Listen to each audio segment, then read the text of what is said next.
சமூகமே வளர்ச்சி அடையும். அப்படி வளர்ச்சி பெற்ற ஆண்களுக்கு சரிநிகராக பெண்களும் கல்வியில் முன்னேறிதான் வருகின்றோம். உங்களிடம் அது சொல்ல ஆசைப்படுகிறேன். சேலத்தில் இருந்து வெறும் 300 ரூபாய் எடுத்துக்கொண்டு வீட்டை விட்டு ஓடி வந்த 3ஆம் பாலினம் திருநங்கையாகிய என் அருமை சகோதரி பிரித்திகா அகர்ஷன் இன்று காவல்துறையில் உயர் அதிகாரியாக உள்ளார். அவர் உயர் அதிகாரியாக இருப்பதற்கு காரணம் அவர் கல்வியின் மீது வைத்த பற்றுகள் தான்.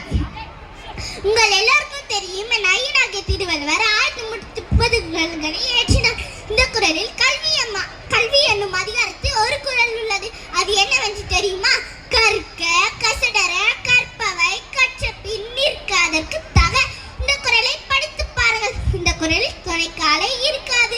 ஏனென்றால் கல்வி யார் முன்னேறி வருகிறாரோ அவருக்கு துணைக்கால் தேவையில்லை. தன்னுடைய சொந்த காலிலே நிற்பார். படி படி, காலையில் படி, மாலையில் படி, கடும்பகல் படி, பொருள்படும் படி, நல்ல நூல்களை படி. படித்தால் தான் இந்த உலகத்தில் வெற்றி படை அடைய முடியும் என்று கூறி